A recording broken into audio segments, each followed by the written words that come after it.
Hi, everyone. Welcome to episode 14 of the Daily Podcast. I'm sorry. Shari totally bust me up today, but it's okay. I'm going to start over. Good afternoon, everyone. Welcome to episode 14 of the Daily Attorney Podcast, where we talk to women attorneys all over the U.S. who are simply amazing at what they do inside and outside of the legal profession. Our guest today is the principal of the law office of Shari Fleming, Ms. Shari Fleming. The law office focuses on business formation, succession planning, real estate planning, and estate administration. In addition to being a rock star in the legal field, Ms. Fleming founded Our Legacy Matters. This is a community with the sole purpose of advancing the concepts of ownership, wealth, maintenance, and wealth retention within communities of color. Most recently, Ms. Fleming has been named one of the Daily Records, one of our newspapers here in the state of Maryland, the Daily Records 2021 Leadership in Law Generation J.D. honorees. And this is simply due to her dedication to the practice of law and her community. Shari, thank you so much for being with us today. It is an honor and pleasure to just simply have you on the show. You totally messed up my intro, but it's fine. That's what happens when you do live TV, right? No, thank you for having me. I can be a character. It's Friday. I'm working, but I'm kind of off, so I'm just a bag of jokes at this point. This week has been rough for me, so lighthearted. Well, hopefully, this next half hour or so provides some level of comedy and inspiration and some relief for us, right? Yeah. I'm actually doing the opposite today. Usually on Fridays, it's a little lighter, but today I asked myself in the mirror, I said, I listened to Louise Hay, and she says to ask yourself, how can you make yourself happy? So it's my second day doing it. Yesterday, apparently, I told myself to be kind. Today, it was be productive. Yes. So I remember when it came, I was like, that's not what I was looking for, but fine. So I came in here and I sat down and I was like, all right, typing away. So I've been productive today, which is always, a wonderful blessing. But nevertheless, today is definitely about you. Thank you for being here. And I know prior to what messed up my intro, or rather what derailed my intro a little bit, was the fact that you disclosed you've been public speaking for 20 years. Yeah, so when you count it up, one thing I don't think we do as attorneys, women, and more specifically women of color who practice law, we don't really give ourselves the credit that we deserve. And so when I think about how long I have really been speaking to large and small groups, it has been nearly 20 years, and I'm dating myself because it started in college, where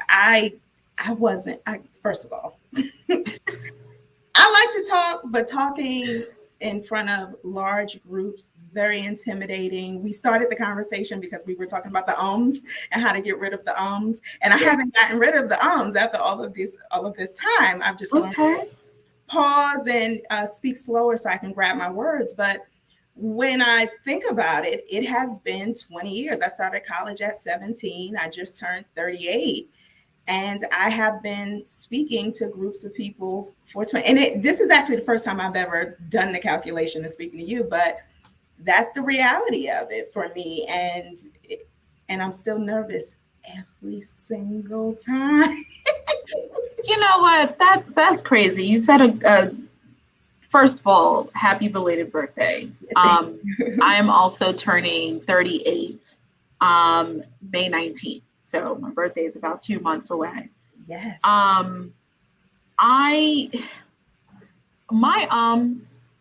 did a live yesterday.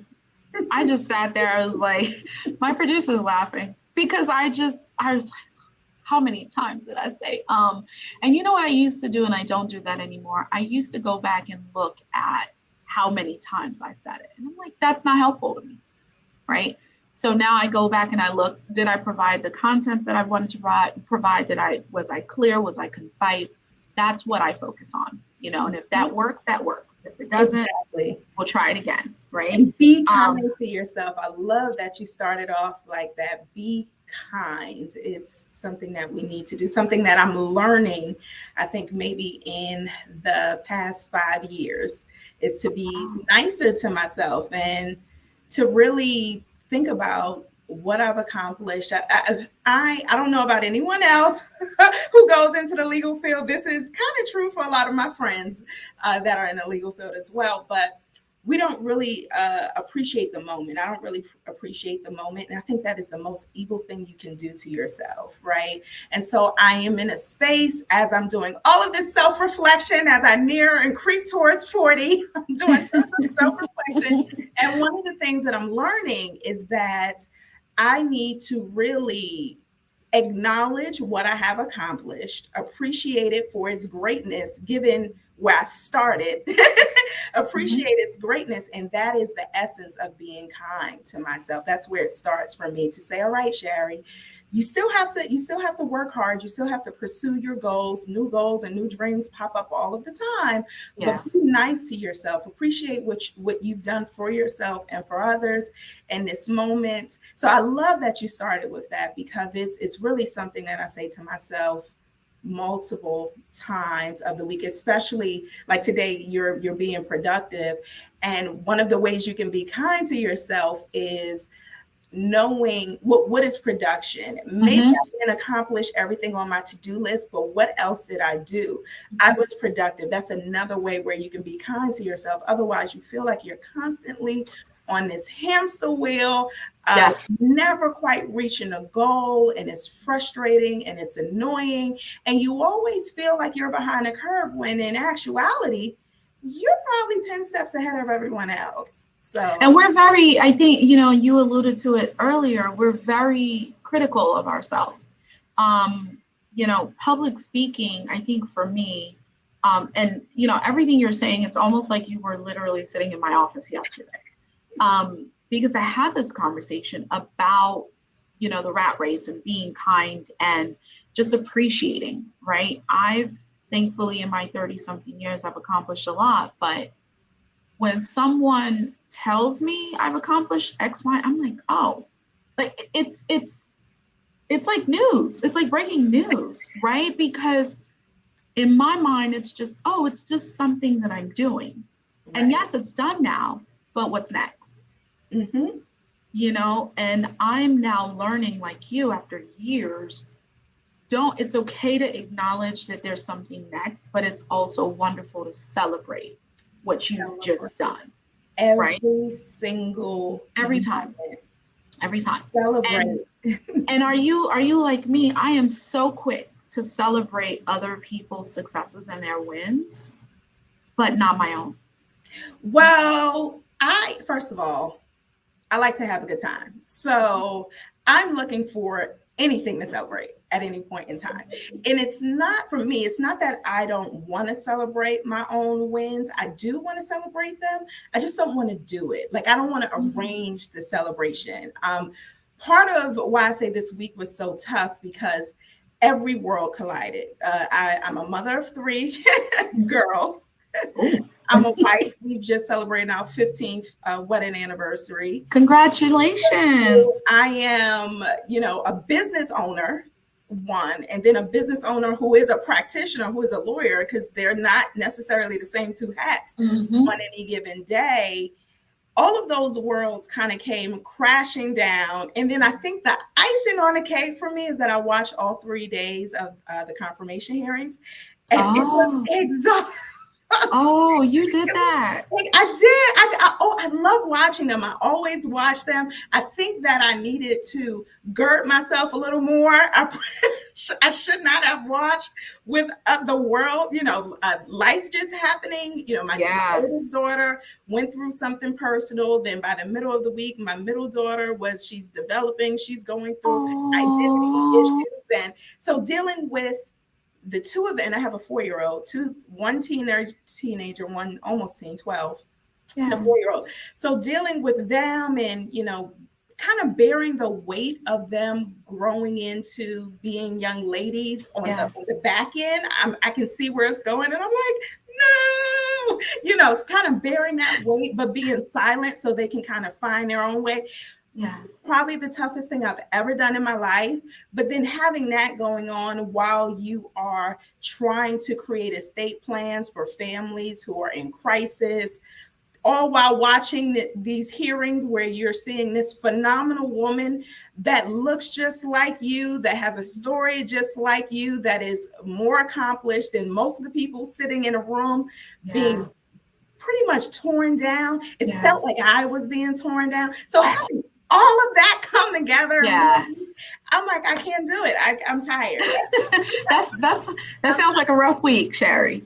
I was not going to put myself through that. I don't watch news. I don't do social media. I learned a long time ago that I have to preserve my energy. Yes. And sitting there and tearing it down. You could be the most accomplished, beautiful, perfect person in the world, by Western standards. And someone would still find something to tear you down. Exactly. My mom always tells me it's one thing for people to just talk about you just because. It's another thing for you to give them a reason to talk. So that's kind of how I live my life. When I realize that, because parents always say weird stuff when you're young, like just weird sayings. And you're just like, what does that even mean? Mm-hmm. But as you get older, you realize, oh, okay, that's why she said this and that. So I learned some time ago that people tear down when someone is not happy. They find reasons to make other people unhappy, right? And as lawyers, we find that a lot, right? Our clients come to us, especially in certain areas, and they may be going through the worst time of their lives. And they may not be the best person at that time, and they might tear you down. They might tear your staff down. They might say or do something that they ordinarily would not do. So I'm learning to just preserve that energy and to say no. I say no more now this quarter than I've probably said in my entire life. Good for you. I say no. No. No is it is a weapon for me. It is a weapon. And usually it's really interesting because I don't have the time to watch the news. I catch, alerts on my phone. I don't really have the time unless I also teach. So I do watch some things because I like to bring current events into what do you teach? You said what or where? What do you teach? So I teach business law, torts, intro to law, a myriad of courses. I've been practicing for 13 years. I've probably been teaching for 10 or 11. So when do you sleep? So I have a great, because people say this all of the time. I have a really, really tight schedule. So this is why no is a weapon for me, because I use it a lot. And so I sleep more than 8 hours. I actually don't. I have my alarm clock set. I actually never. It's rare that it actually wakes me up because I'm usually up. But I have a very good routine that took me a while to get, but it required me to say no to some things and yes to things that were aligned and according to what it is that I should be doing. So I sleep every day. I am in the bed. Winding down probably starts at 7. Same. My do not disturb says, hey, bedtime's at 8. Yeah, and it just automatically. Alarm, and I am in the bed before the bedtime alarm goes off. And so I'm usually in the bed by 8 o'clock, unless it's a day that I've decided to go a little later. And I wake up, my alarm clock goes off at 6:30, but I'm up before then. I can be up at 5:30, and that's my time to listen to the stillness of the day before my 4-year-old gets up. She's the first one to get up, and she's like, let's go. What are we doing today? So yeah, I am rested. I have plenty of time to sleep. My work day typically consists, I do school drop off because even being a business owner, I'm still the one with a more flexible schedule. My husband actually has a very rigid schedule. My schedule is flexible. So I do drop off in the morning, and then we're at work. We're working. I don't really have any meetings that start before 10 o'clock. If it is something that starts before 10 o'clock, it's something that just requires me to listen in and doesn't require my The participation. participation. Yeah. Yeah, that's important. We actually made that switch because I found that like when I'm getting in here, I do drop offs too. I just have one 14-year-old boy who's a walking zombie in the morning. Um, so I'm the one doing the wake ups. I had to buy this ridiculously loud, obnoxious alarm to wake him up because I said, I'm not doing wake ups anymore. Like, I just can't do it. You're 14. You should be waking yourself up. So I pretty much have the same routine. I wake up around 5, I work out, do what I need to do, and start the day. But by the time you get to the office around 8:30, your brain is still trying to kind of wind down from the commute. And then on top of that, to get wrapped around what you need to do when you get here, because we have mail issues, we have email issues, we have appointments, we have court, we have whatever it is that we have on our plate, So it's important. And I love that you have a routine too, where you're just like, okay, I'm going to have the stillness here, get into the chaos, and then go back into the stillness. Because I think that that's very important. And I don't have my email on my phone. I do not have work emails on my phone. No. I don't think I would be able to survive. No. When I leave here, I leave here. Yeah. Well, that's true. So I do. Cutting off to me, I'm able to disconnect there was one time when I didn't have certain emails on my phone, email addresses, but I have learned the behavior of disconnecting without actually disconnecting it from my phone. So when I do leave a space, I leave. I do a lot of time blocking. I don't think that I would not be able to juggle without time blocking. One key thing that has, quite frankly, led to my success in really time management, to the extent that I can, I do not do any meetings before 1. All of my meetings are in the afternoon, just because I had to learn myself and when I'm my best self. And so if I have document drafting or I have reading, whatever it is that I have to do, if I don't do that in the morning, it's a wash. Oh, okay. It's a wash for me. Okay. So see, for me, it's the opposite.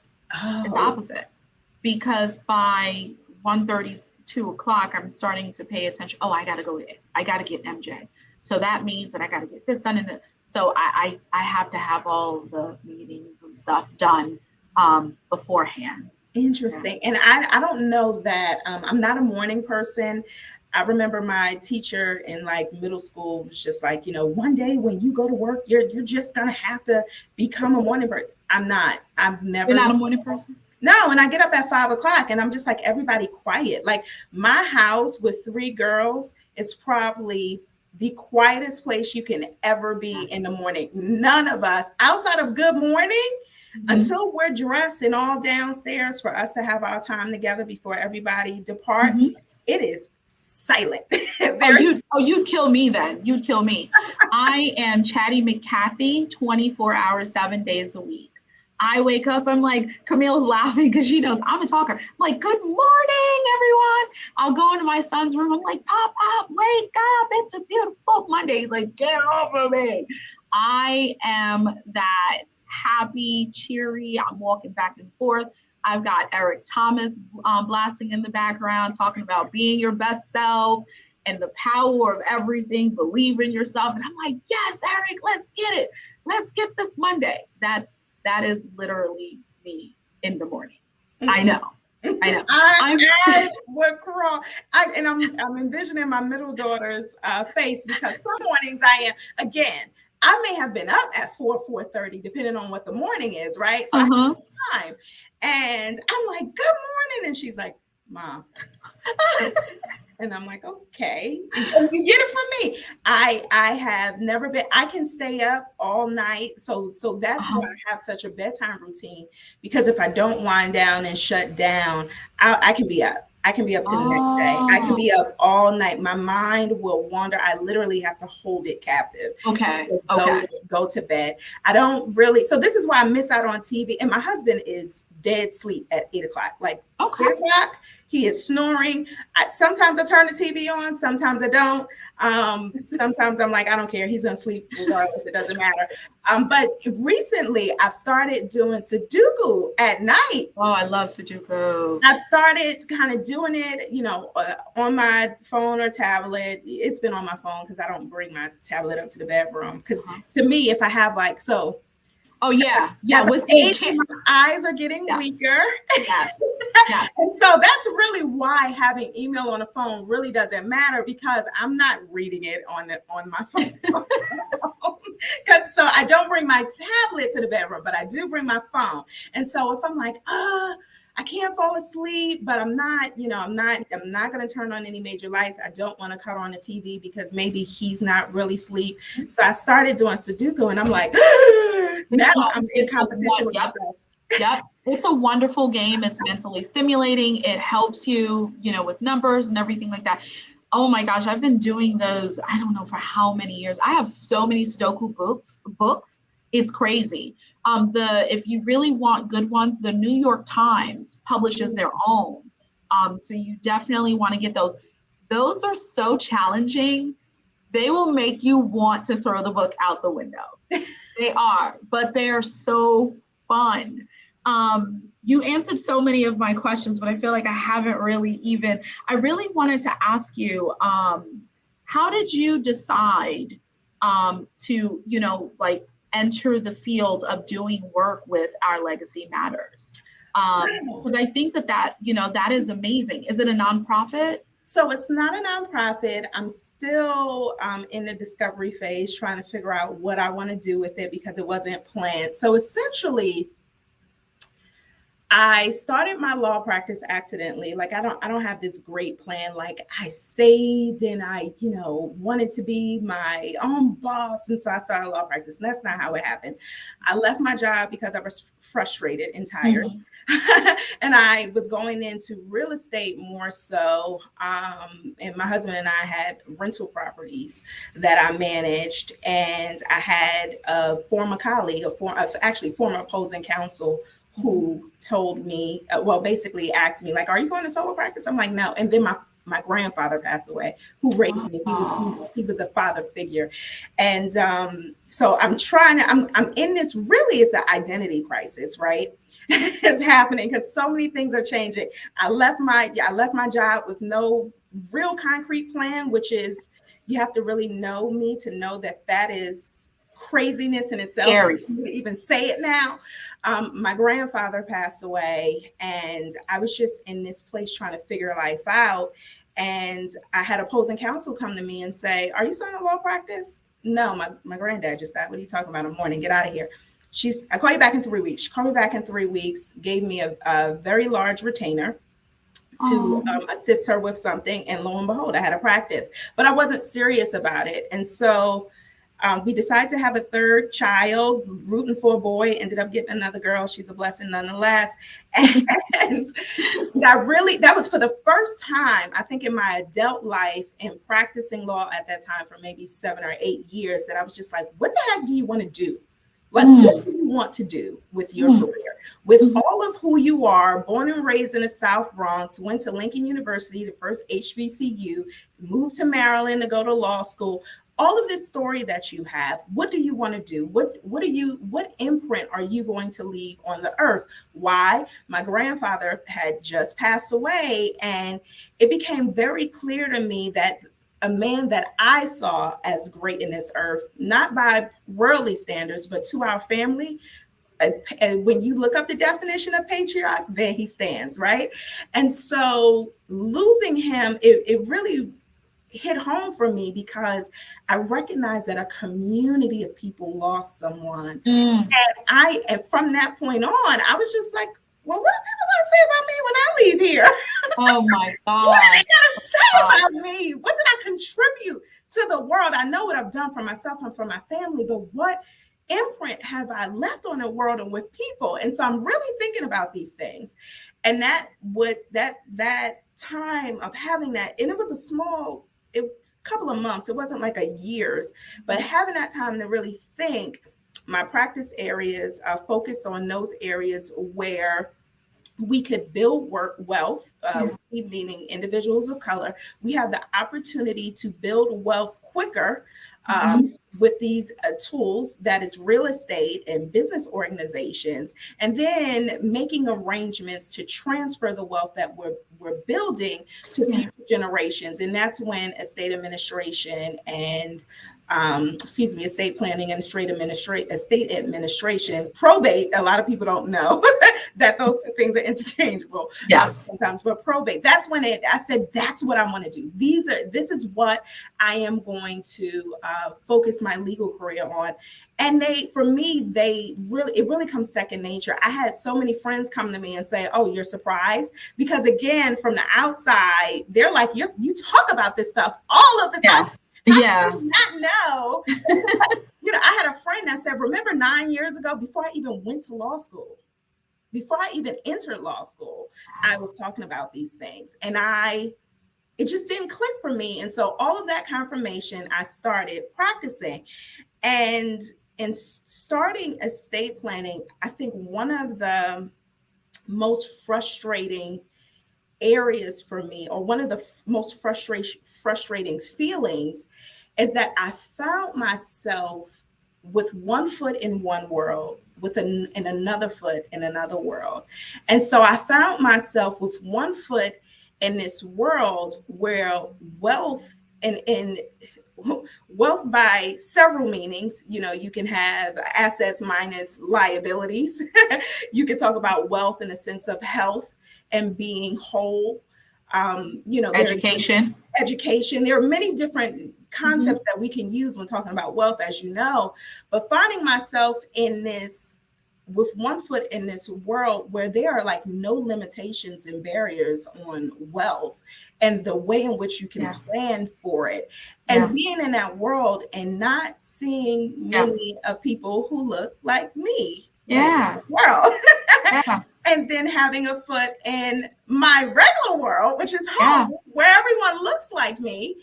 And I literally felt this. I felt like with my feet planted in two different places, I was being ripped apart because those worlds were becoming further and further apart. And so then I started doing all this research and this reading, and I'm like, racial wealth gap. Oh no, it's a real thing. It exists. A real thing. I don't just feel it. It's an actual thing that explains every experience I've ever had. Yay, I have a language. Now that I have a language to use and understanding, I'm empowered to do something to change it. And so Our Legacy Matters really started with me having small community conversations, giving vocabulary, certain words. we have certain vocabulary. They just don't mean the same thing. So it started with small community conversations, trying to identify why. So when you look at the racial wealth gap, there are many factors which we're not even going to go into. But my thought process was, okay, what can I do to support my community and having us doing the part, playing our part? What do we need to do on our end to make sure that we are not co-conspirators in the growth of this gap, right? What can we do? That means we need to educate ourselves. We need to have financial literacy. We need to make sure that we're estate planning in the best ways possible. We need to see value to even see that we have estates.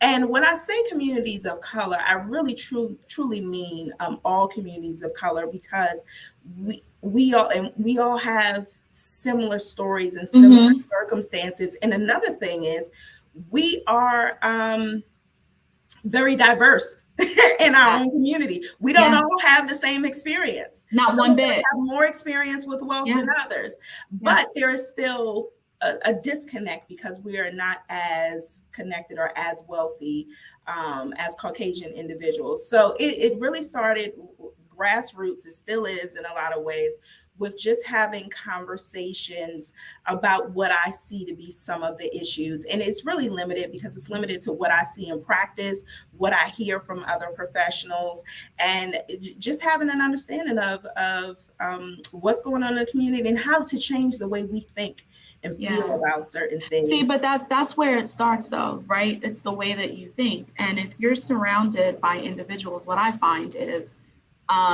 if you're surrounded by individuals who think like you, how far can you go? Yes. Right? That was a concept that I just didn't understand until I understood it. You know, probably 15 years ago when I decided to go to law school, I was like, yeah, and by the way, you and I are technically not even supposed to be engaging. I'm from Brooklyn, New York.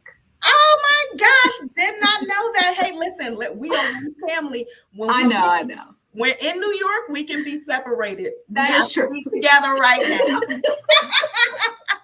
Outside of there, we're good. We're together. Yes. So when you said South Bronx, I've probably been to the Bronx once or twice in my lifetime. It's just not, I stay in my little neck of the woods in Brooklyn and just do not deviate. I used to work in Long Island, and that's kind of where I fell in love with the suburban life, because I was like, I'm not a city girl. So I was just like, okay, gotta go. But I thought that was pretty cool. But as far as education goes, when I was probably like 19, 20, I realized that the way I think and the people that I listen to, you can't take Jim Rohn back to Brooklyn, right? You can't take Eric Thomas there. You can't take Louise Hay there, and all these Les Brown and all these different influencers that just show you that there's a different community out there, right? And there's a different level of education, each one teach one type of mentality. So I am doing it, and I'm doing it through, the foundations that I'm creating and different, endeavors. I can talk to you about that, backstage. But like you, I feel as though there is a disconnect there. And the disconnect that I see is, and I have the same issue too, because this podcast was born out of me saying, I am tired of arguing for my limitation, right? I am tired of thinking I can't do something or shouldn't do something because I'm not tall enough, or I'm not skinny enough, or I'm not whatever enough, right? Mm-hmm. I'm not educated enough. All these things are things I can work on, right? They're fluid. So ultimately, my decision was, you got to get out there, you got to get educated. I've had clients call and they don't even know what an estate means, right? So instead of judging, I don't do that, because it's not my place to judge, and it's not okay to judge. So what I do is I say, okay, well, this is what an estate means. And I break it down into very simple language, and they're like, okay, I get it. Or I get people that say, when you're talking to them, especially my Caribbean folks, I don't have an estate. Yes, you do. Yes. Everything in your house, your cars, your bank accounts, it is something of value, and they don't understand that. So one of the next things that, we're doing is we're going to start doing some in-person seminars, just free educational seminars, just to educate people, because I feel like the more people see us out there, they'll realize, oh, okay, this is not for, someone who has blonde hair and blue eyes, right? Because that's the story that someone told somebody. I don't know who told it, don't care who told it, but I'm telling a different story, right? I'm telling it's possible story. If you have a penny in the bank, you need to do X, Y, and Z story. But that brings me to your next question. What are you guys doing right now that is, that you're any projects or anything in the works that you're, other than Our Legacy Matters? So you're going to say, when do you sleep? Okay, so just cut it out. I've already figured it out that you actually don't sleep, that you think that when you're sleeping, you're actually still working. You just don't know it. I actually, with a friend of mine, we actually have a nonprofit that we Okay. operate called Community Impact, and it started just to serve the northeastern region of Baltimore County, Maryland, Oh, wow. where we are located. And so we operate it. It is a 501c3. And so through that nonprofit, so when you say, is Our Legacy Matters going to be a nonprofit? I'm like, I can't do another one. So through that nonprofit, that's really where I do a lot of the community-based services through our board. And so one of the things that Our Legacy Matters is promoting, and that I am promoting through a partnership with the nonprofit in my firm, is we are focused on financial literacy. Financial literacy. We have a whole bunch of other services, but this particular partnership with my firm, the Our Legacy Matters campaign and a nonprofit, is to promote financial literacy, which is the baseline. The more I talk to people, the more I'm realizing, I'm like, all right, here's the pain point. Let's start with financial literacy and this generational wealth planning. It will come, but let's start with financial literacy. And so we have a youth financial literacy program. It's for a small group of youth.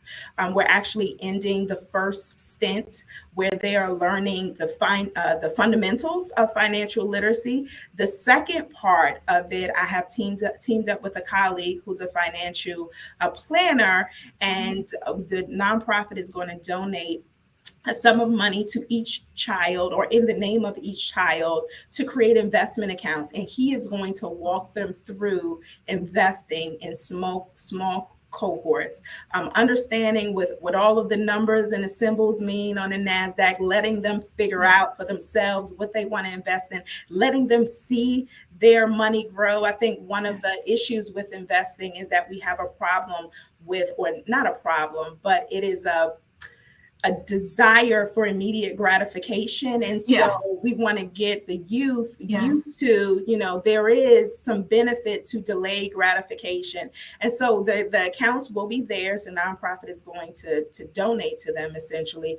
The accounts are theirs, and he's going to work with them until they are sufficient enough and they can go off and be great. And then we'll bring in another cohort of youth. So the one thing that I realized very early on with trying to do things with the Our Legacy Matters campaign is that we work best with small groups of people who are actually interested. Instead of doing broadcasts for the masses, we work best, or we're more efficient, and we're more productive and have better outcomes.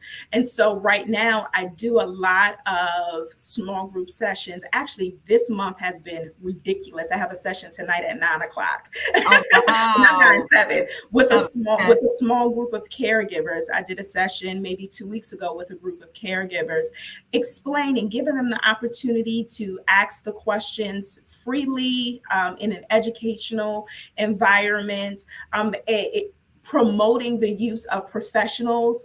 Once you get into tax, these online tax softwares work well. LegalZoom, I tell people to stay away from. I tell people stay away from LegalZoom. I've offered to just review stuff from LegalZoom and just edit it for free if I have to. Oh, I don't do any editing. I don't. It's so getting. Well, because you got to take out a lot. You pretty much have to redo the whole thing, right? But if the client doesn't want to, I'll say, okay, well, these are your issues. Because my issues with LegalZoom is it's not really. They say it's state specific, but it's not, right? Because we have certain provisions that have to be in there, and they're not in there.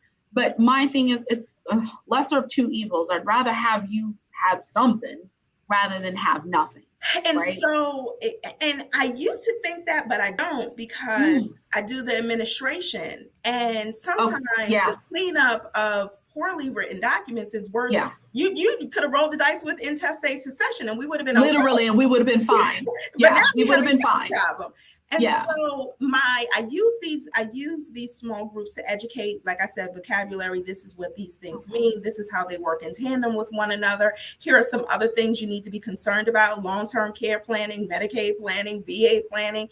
I practice in those areas as well. And so, but it's also my opportunity to say, hey, let me pitch this legal service to you. I understand that you have distrust of professionals. I understand that you may have had a bad experience, or something in you just says it's not right. Or you may say you cannot afford it, which is never an excuse for me. Right. I'm sorry. I just value, you pay for what you value, and that's it. Bottom line, you pay for what you 1000%. value.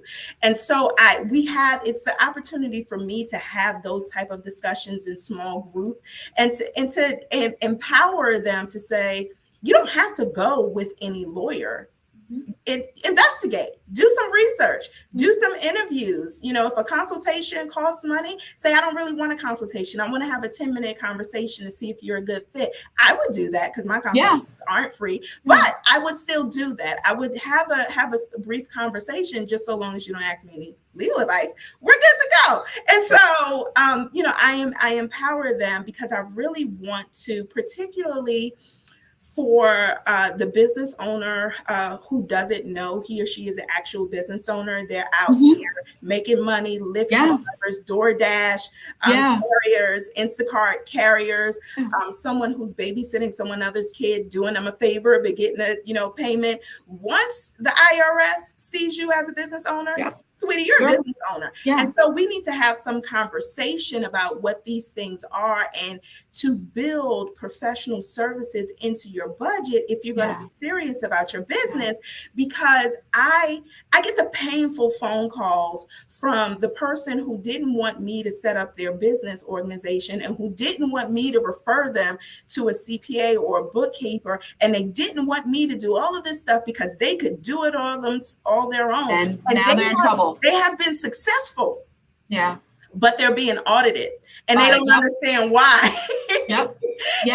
And so I just hold my head. And so I give these real life stories, and I see, like you, so many horror stories that it's not funny and it's not fiction, but I need you to get wisdom out of someone else's error.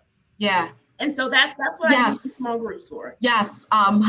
Professor Jose Anderson always said to us in our Confirm Pro classes, he said, any fool can learn from his own mistakes, but a genius learns from that of others. Yes, I just said that to my daughters. That has stuck in my head and I haven't been in law school for years, and that has stuck in my head.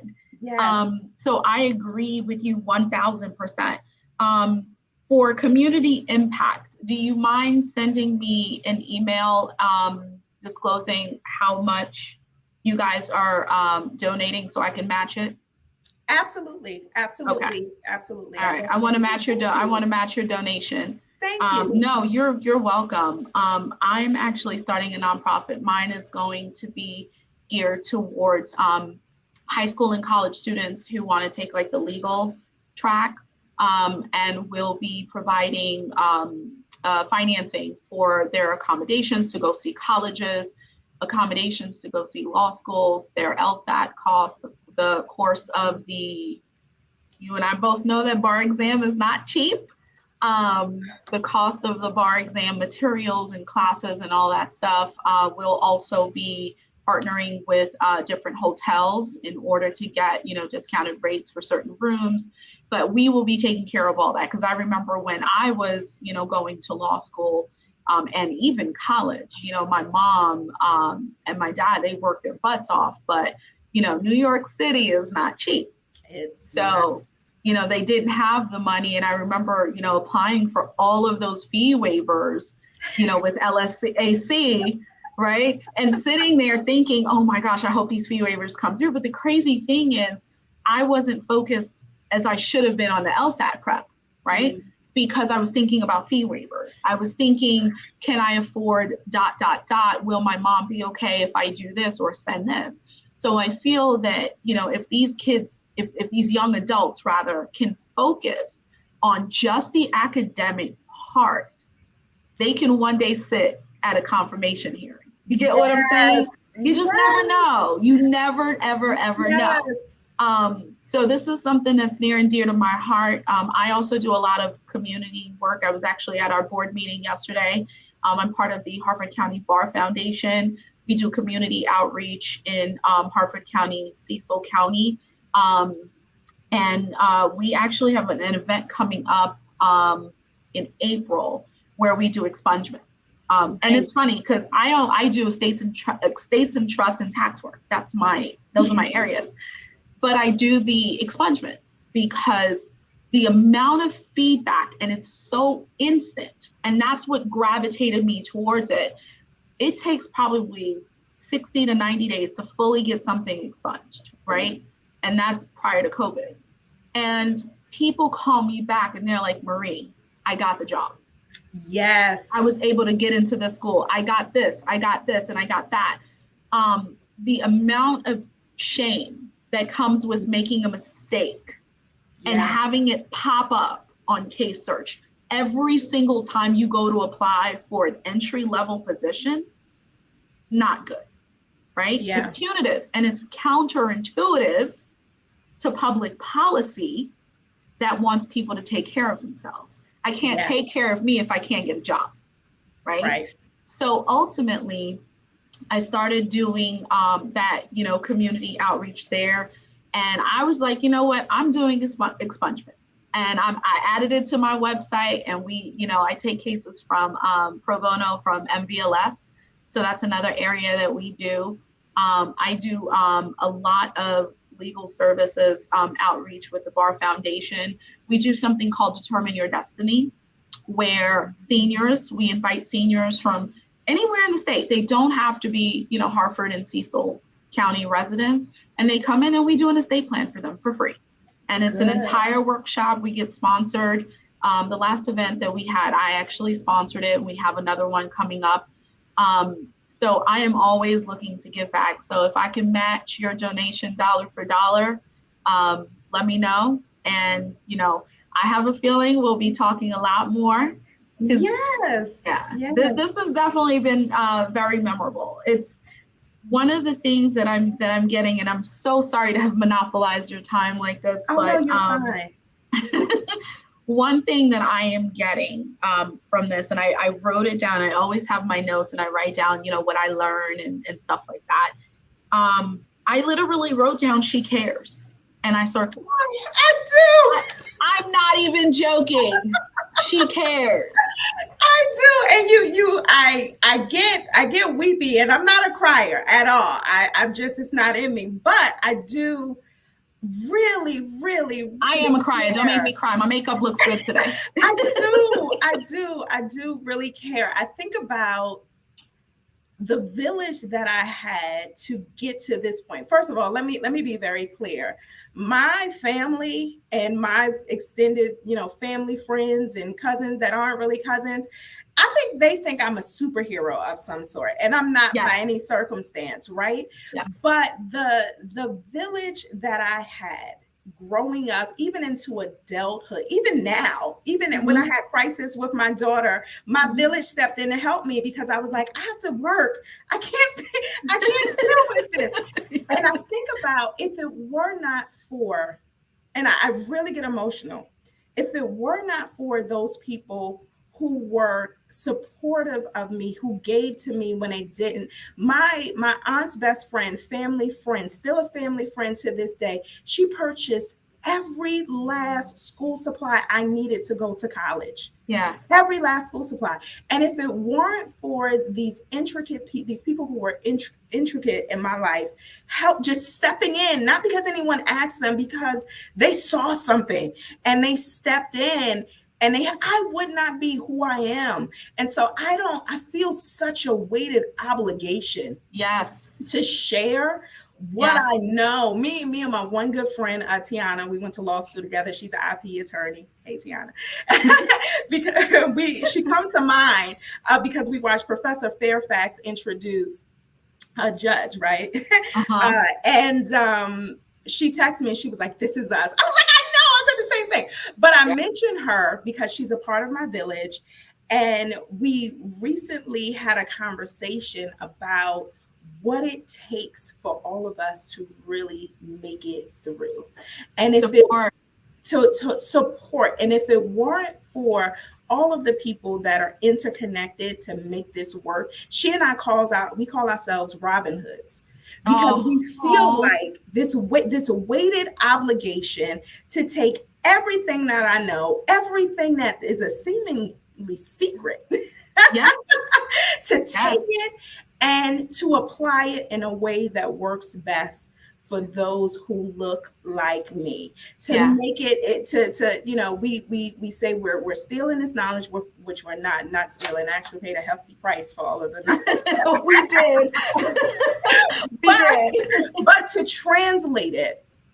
translate that, to really see lives change, it is really a burden that I cannot really articulate with words. I want to see greatness in everyone. And I hope that like how I started, when I get to the end of my life and everyone is talking about me, that they are not talking about what I've accomplished, but who I have helped and who I changed. And to have an imprint like that in someone's life is just, I can't. It's immeasurable. It's immeasurable. Yes. It's that's what I want to do with my practice. And well, you're doing it, and you literally answered my last question. I like to ask people, what hope, what do they hope, what impact do they hope to leave, behind? Like, what are they working towards? And you just answered it. That's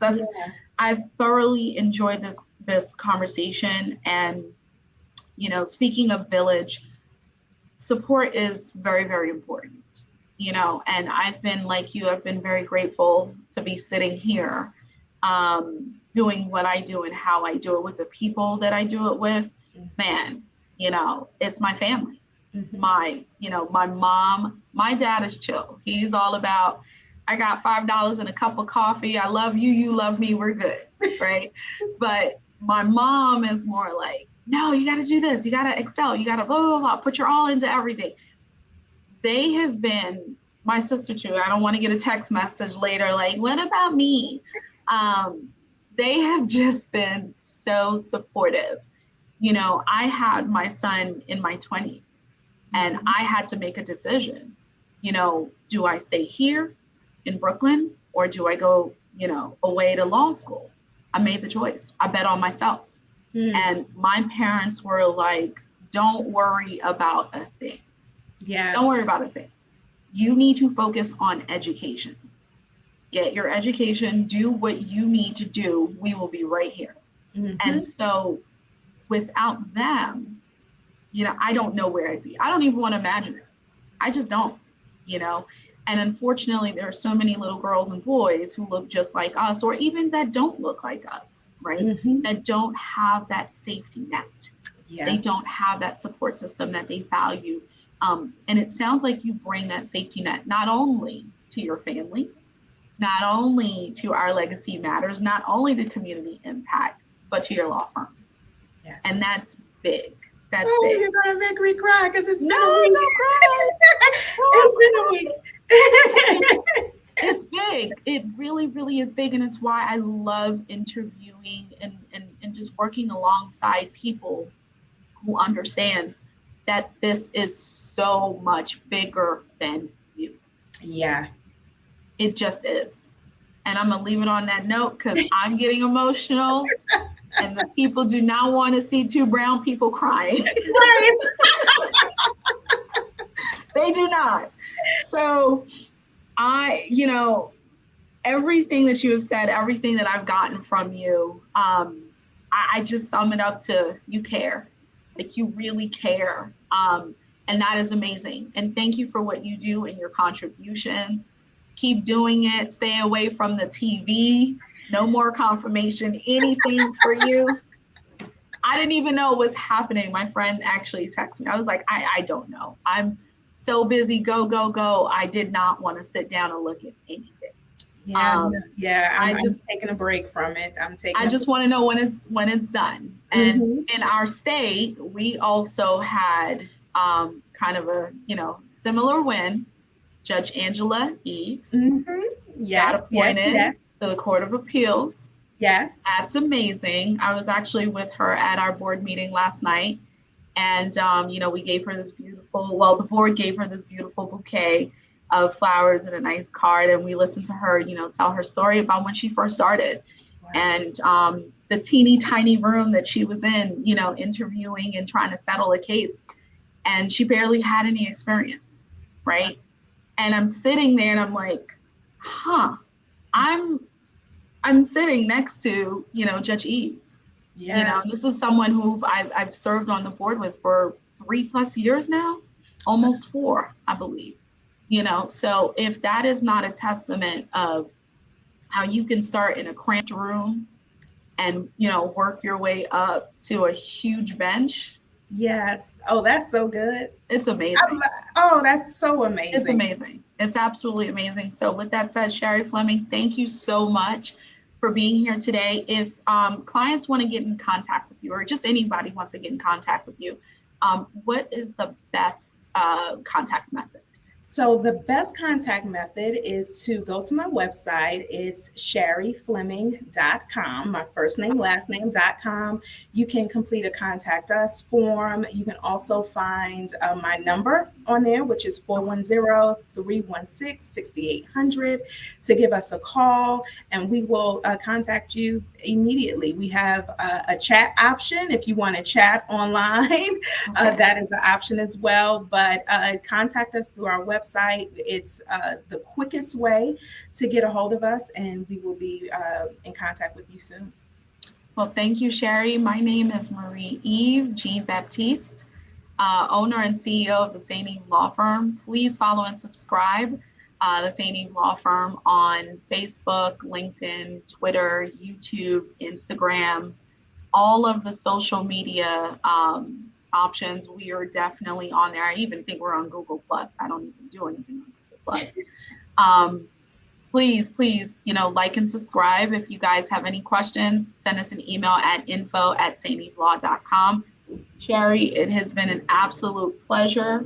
I can't thank you enough. And I look forward to seeing you just kicking ass and speaking on stages for 20 years. Good gosh almighty. It's a lot, but thank you for having me. This was a needed moment to end my week, and so I'm just grateful. Thank you. I'm grateful for the laughter. Hopefully we brought some light your way, because I know you brought some light for our audience. Thank you. Bye, everyone.